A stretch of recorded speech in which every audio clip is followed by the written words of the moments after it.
Alright, so a lot has changed. I think it's been about 4 months since I did an update on this. I've actually done a few update videos but haven't uploaded them, so I'll just skip those. Recorded those at night, so this one's going to be in the daytime to see better. But I got a lot to cover. I'll try to keep this video short, but it's probably going to end up being a long video.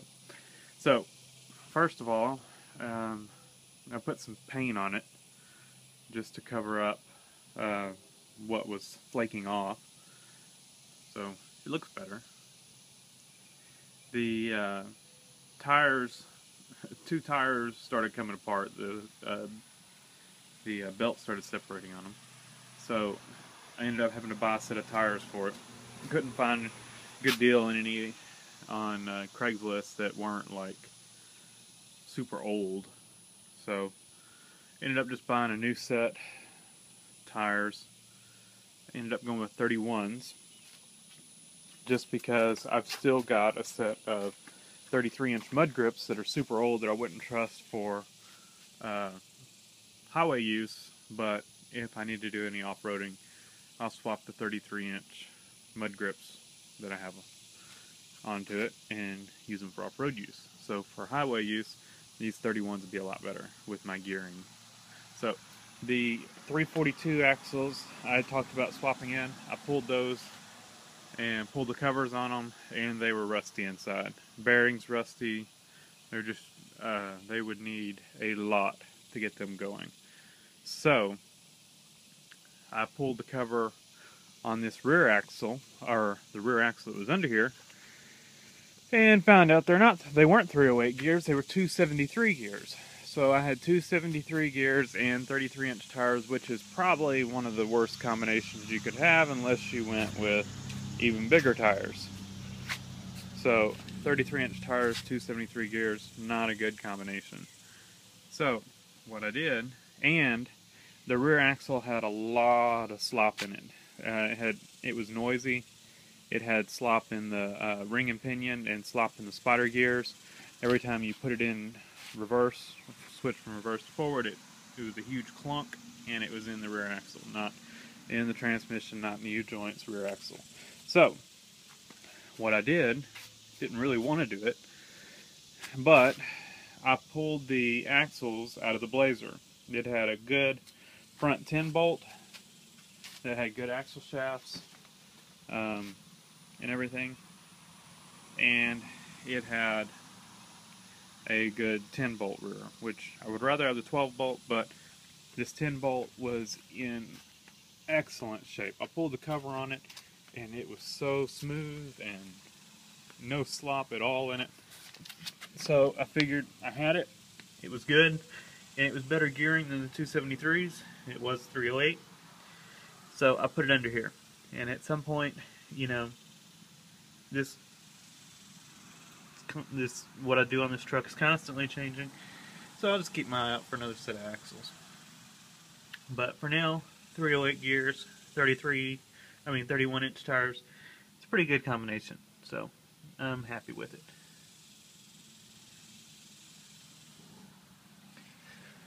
After I put the axle under it, one of the wheel seals started leaking, so I had to pull it back down and pull the axle shafts, and I went ahead and replaced both wheel seals.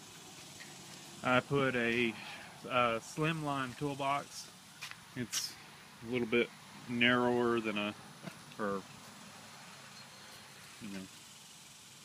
other one, full size one, probably go out to about right here. So put that in there so that I could still put the four-wheeler in the back of the truck and shut the tailgate. Interior hasn't changed much other than kind of cleaning up the door panels a little bit. Everything still works on the interior. Fix the high beam indicator light. Just a bad bulb. Yeah, that's pretty much it on the interior. Oh, radio. Bought a radio for it. The same radio that I have in the 4Runner. Let's see. Oh, rear bumper. I put a rear step bumper and a trailer hitch. The I had to change the bumper because of the trailer hitch. Because it had a drop bumper which wouldn't clear trailer hitch. So bought the trailer hitch, put it on, and put the chrome step bumper, which I like a lot better than that diamond drop bumper was pretty beat up. And it was painted, so we got a front and rear chrome bumper. Big change under the hood. Well, not big, but nice change. AC. I said I wasn't going to put AC in it, but summer came and it was hot, so I put AC on it. Had to go to the junkyard, get the AC brackets, had to get this metal line here, and then the rest of the stuff I bought new. New hose, new compressor, dryer. I had to buy an AC switch and wire that in to my harness because I was missing the AC harness. And put all that AC wiring back together. So, nice change. Edelbrock 14-inch air cleaner, open element air cleaner with a 4-inch tall K10. I know people will say, oh, well, you know, now you're bringing in hot air. Well, I don't have the cold air tube anyway, so the stock air cleaner was bringing in hot air. So I noticed a pretty nice increase in power when I put that air cleaner on it. So that's good. I had to swap out the alternator because the other one, I had a warranty on it, but so it didn't cost anything to swap it out. But I don't know if it was the pulley just wasn't good on it, but I went through like 3 or 4 belts. I mean, you could not get the thing tight enough or tensioned correctly to keep the belt from slipping. I don't know if that alternator was just dragging or what, but I took it to the shop and they tested it and said it was charging, but they could definitely tell something, it was dragging or something. So, swapped another alternator. And no belt problem since. Still the same belt. No slippage. Had to change the water pump pulley because I realized I had the wrong water pump pulley on it. If you notice on my crank pulley, the outer pulley is larger. The water pump pulley I had on it, both of the belts, both of the pulleys were the same, and so that was causing some of my belt problems. But even after I swapped that, I was still having alternator problems. You know, because what was happening is one of the belts was spinning faster. So really, you need. I had that other pulley. When I put the motor together, I put the wrong one on. So that's fixed. I thought of something else. Sorry, I'm moving quick. I ended up putting that new rear brake hose on the rear axle. Had to actually bend the bracket. My brake hose bracket was bent and the hose wouldn't reach. And so it was way over here and ran over the top of the exhaust. I was able to bend the bracket down to where it goes under, and now it's got a lot more room. Let's see. I had thought of something. What did I think of? New blower motor. The old one was dragging and blowing fuses. So I'm having a problem with my wipers. I fixed the pump in it, but the pump kind of gets stuck. So when I pulled the cover off that wiper motor, it was full of mud, and I cleaned it out, and kind of cleaned it up, and it's better, but it's still sticking on,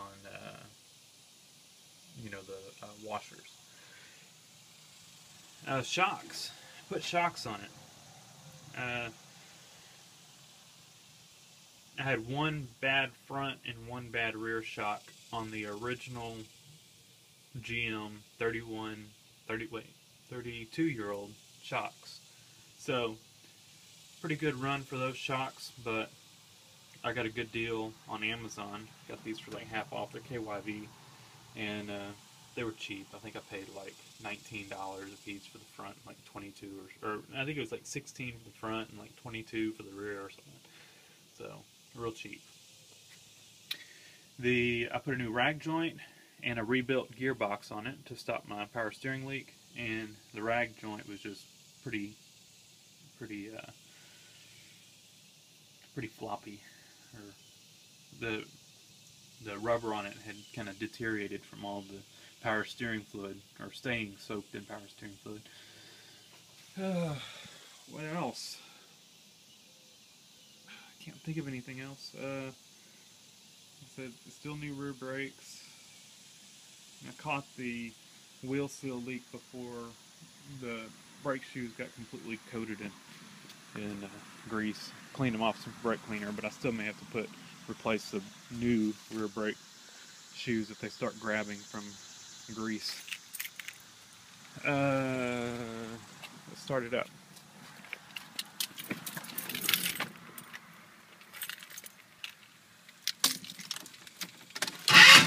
Ooh.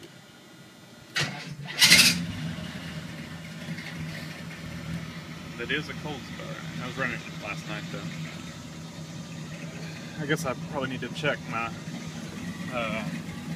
starter adjustment before I put the flick cover on it. Sounds like it may need a little bit of adjustment.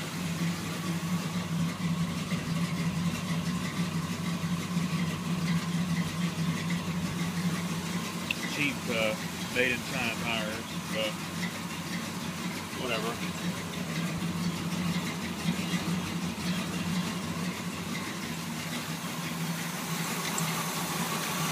Vibrating AC belt, and it is tight. See, it's noisy too. Noisy belt.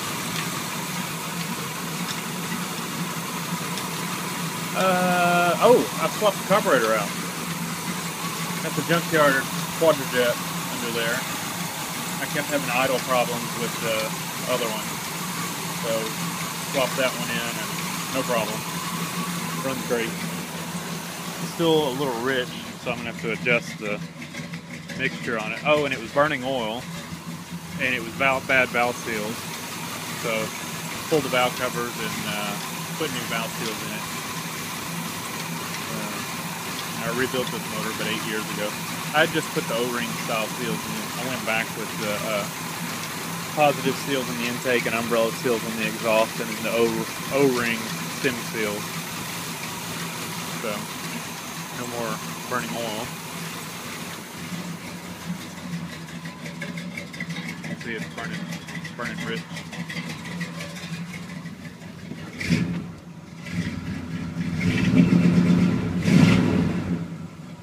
Still a little cold. There we go.